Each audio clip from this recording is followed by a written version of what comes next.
and not having you they wouldn't grant you bail. So it was a struggle to get the information we needed from you. It was even at times that they turned the legal team away because the MDC had issued special orders when Vinny Baciano was out of his cell. Other Mafia members, quote unquote, couldn't get visitors because they didn't want, people connected to the Mafia out in this solitary unit, because it's a very small space. It is. It's three cells surrounded by plexiglass, a section in the center with the plexiglass in the middle so that you can't touch each other. You can only talk on the phone. And then the library was right behind that. And it's all see-through. So he'd be in the library constantly, or he'd be in one of those 3 cells next to each other with legal people. So he was always out of his cell. And there was a day I remember, a good part of us went down to the prison to meet with you and sat there for 8 hours because he was out constantly, and they would not let us go upstairs while he was out. We had to fight with them and tell them we knew exactly why we weren't being allowed up. And it was because he was out of his cell. And we said, you can't violate one prisoner's rights because of another prisoner. Well, and they finally let us up. Yeah, I remember all of that stuff too, because I was like, when's the visit coming? But Vinny said to me, and when I used to be able to get the chance to talk to him, he said, I'm glad I came to the box. I said, you are? He goes, because if I was in population, I wouldn't be doing this work that I'm doing on my own case. Even though the lawyers are working, he's paying them big money, he still did a lot of legal work himself. Vinny was a real, I mean, he's the real deal too. I mean, he's the real tough guy too. I mean, he's no joke. And, he talked to me. We had plenty of talks in there, and he still stood his ground. He was not like, I mean, he's the real deal. I mean, he's way tougher than I am. And I mean, in a lot of different ways too, not just with his hands. I'm just saying like that, but he's the real deal. I mean, he told me there was a CEO in there, and I guess he had some words with him or whatever. So he went to go talk to Vinny again, and he says, hey, Vinny. So Vinny puts his head up like, yeah. He says, can I talk to you? So when he like nods a little bit and he goes, man to man, and all of a sudden that was the worst thing that guy said, because Vinny says, nah, you can't speak to me man to man because you got that blue shirt on. I don't consider you a man. You see, that's the kind of stuff I like in a person. I can respect that. You know what I mean? Yes. Yeah, I got you on that. And we got to meet him a couple of times on our visits with you, because initially they didn't have that order out. Right. And so we were able to get up there. Whenever we needed to see you, we could come down and see you. And we met him, and we got to meet John Jr., John Gotti Jr. And yeah. So John Jr. too, yeah. Yeah, and some really notorious Columbia drug lord or something. Polo Aption was a very nice guy. I mean, while we were all sitting waiting for them to get you, and he was waiting, I guess, for his or whatever, we got to have conversations with a lot of these people, and it was interesting. It was very interesting. But I could tell you, just from being up there when Vinny was out while we were waiting for them to bring you, he was fishing. He wanted to know, did you flip? It was obvious, and we, you can't blame him.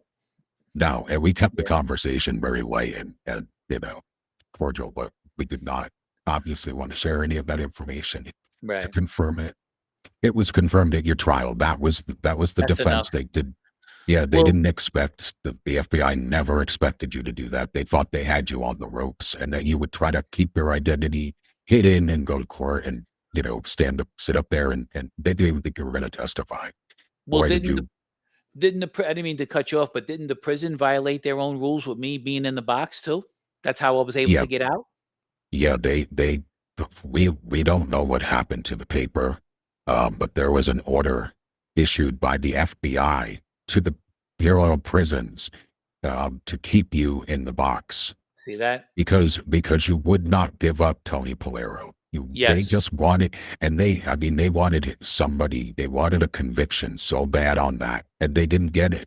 They didn't get it from you. They didn't get it from him. They went back after him even after the fact. Remember, for lying to them.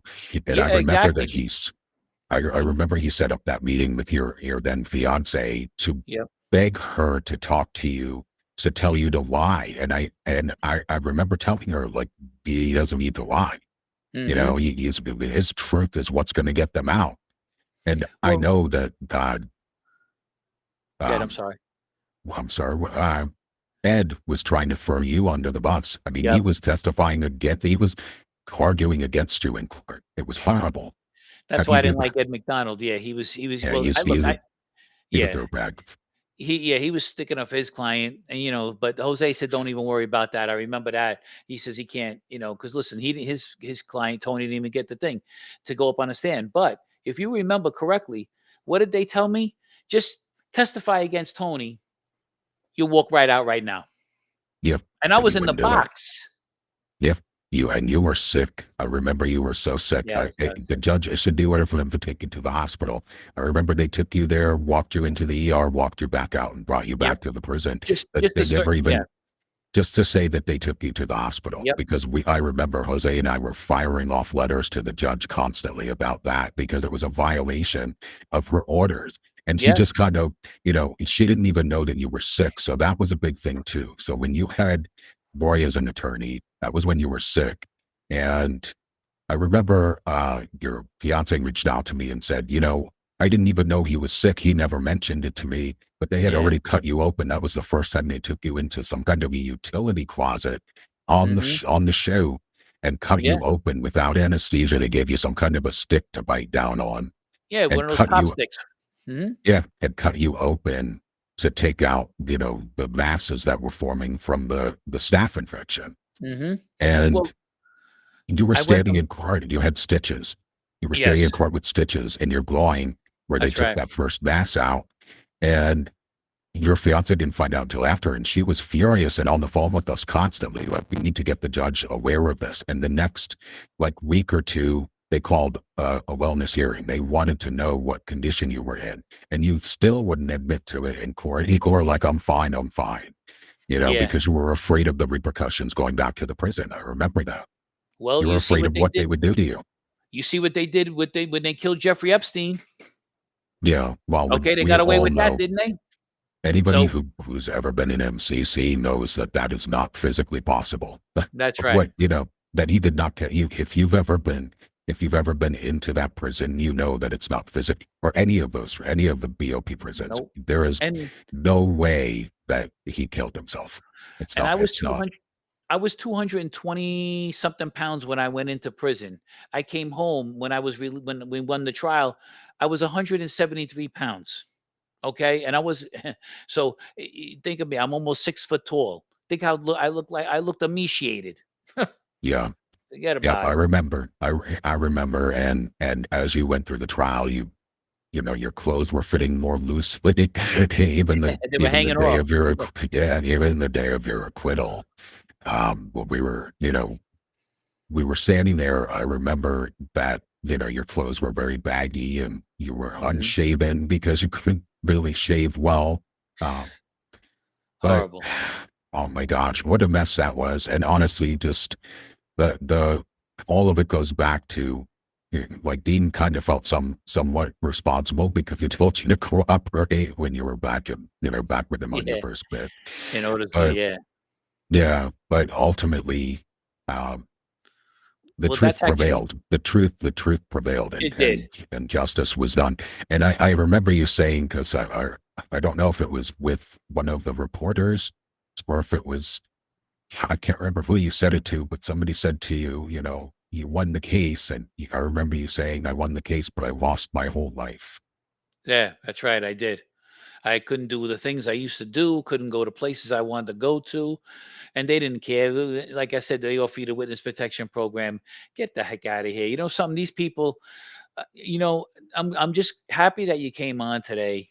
And just the fact that, like I said, I want everybody to realize, and it's not like I'm against the government, like I hate it and everything like that. And don't get me wrong, they do some good things here and there, but for the most part, to go after a guy like me who actually was working with them, I'm like, I'm not a disgruntled worker that I did something wrong and I got caught and I'm mad. No, that's not the case here. The case is the fact that I was with them. I gave them good information. I didn't make any money from these people. All they ever did was give me my money back. They never anything I put out. I didn't get no money, and I was allowed $100,000 a year. If I knew that, I would have told them give me the 100,000 a year. But I Michael didn't. Cooks. Michael I didn't Cooks know. made a fortune with them. Yeah, He was Cooks getting made two a grand a fortune. month. He had two Yeah, grand a month, and they had him in Witsec for 18 months or something like that. yeah, yep. They had him under protect. Plus, he was still collecting his welfare, his food stamps, and every other thing else he was Yeah. getting. Yeah, Yep. forget about it. You know, because Whatever the schemes he was running. listen, there was the way they pay certain people. Look, maybe I blame myself. Maybe I'm stupid. I should have asked for money. I didn't know.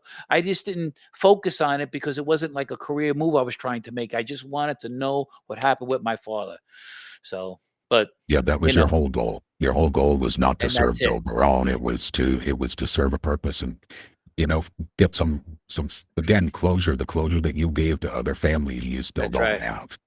You That's still right. don't have that.